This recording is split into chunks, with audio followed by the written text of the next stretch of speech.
I thought you would like to hear about it. Okay. Because it's about love and love stories. See? And I want to know your impression of what this said. Okay, this is not research. When I say I'm a research junkie, that could mean I actually read research. But it also just means I like to learn about varying topics as deeply as I can. Mm-hmm. Okay, so you are particularly attracted to the concept called twin flames. Yeah. Tell the people what twin flames are. Oh, okay, so I'm going to do this based on my best memory because I'm not an expert in it, but essentially the whole notion of twin flames is two people who are brought together to serve the world. Okay. Like two in a relationship. Is that right? It doesn't have to be only in a romantic relationship. What is it romantic, but in a relationship? Yeah, in some sort of partnership. Okay. Yes. So twin flames are people who are essentially two halves of a whole. Yes. And in the physical world, during their lives, they find each other and they form a relationship. Could be a spousal relationship, a friendship, could be a lot of things.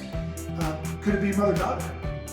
I don't know. I think I that would stands imagine to so, reason, right? right? I guess it depends on how you look at the soul. But the two halves complete the whole and they essentially have a positive impact on the world. Yes. I think it's a beautiful way of looking at life and love, Mm-hmm. okay?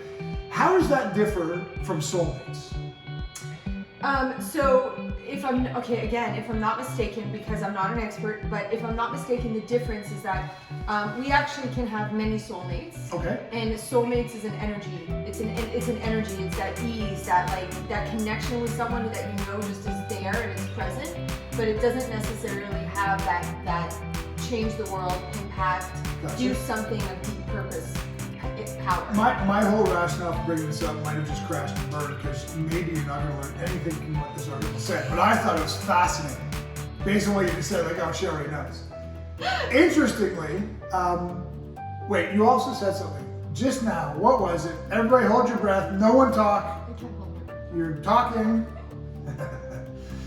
Soulmates, multiple soulmates. I can't remember what you said, but it was interesting. Let me cut to the chase. This is what the article said.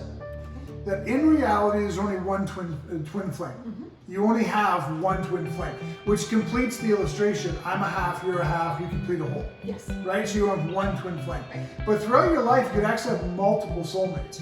They were talking about it from a romantic level, though. Right. Not from a, my son or my daughter or my friend. They were talking about romantic relationships, and this was a beautiful way of phrasing it. I'm so interested in your take.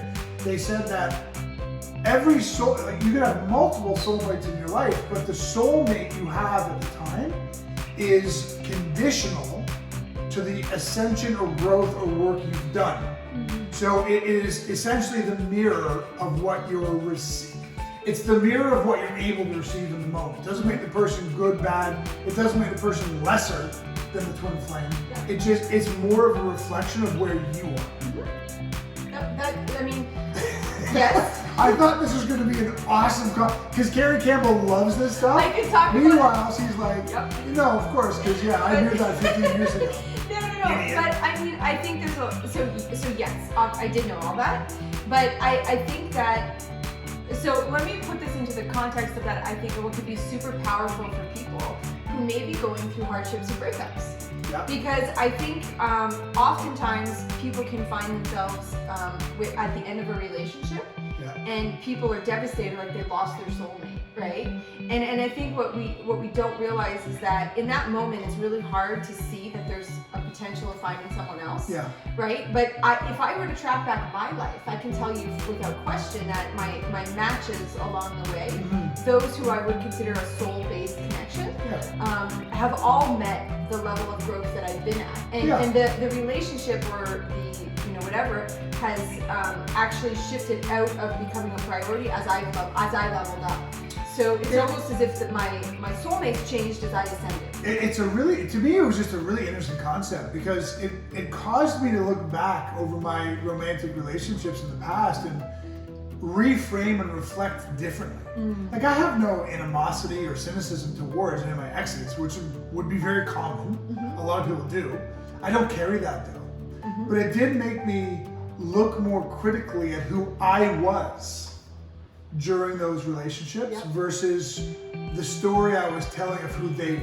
Right. Does that make sense? Totally, 100%. Because you always hear the diagram, like, well, every relationship teaches you something. Yeah, we know all that, but this just phrased it differently for me. Yeah. So the reason I brought it up primarily is because you love that crap. I do. And I thought that you would go off on this wild thing, but like I said, you already knew all this stuff. So crash and burn on me, but that's okay, not your fault, of course. But the other reason I brought it up is I thought it would be an interesting thing to give the people who listen to us, our show. Mm-hmm. Just start reflecting on your past relationships and see if you can see them from a different perspective. 100%. I think. Can I stop you for 1 second? Because I just had a moment where I remembered what you said that I was going to speak to 7 minutes ago. Because you said this is my take on soulmates, not that I'm claiming to have expertise in soulmates. Right. Who has expertise in soulmates? Right. I just thought that was funny. I'm not a soulmate expert. Who can claim to be a soulmates expert? I'd like to be a soulmates expert.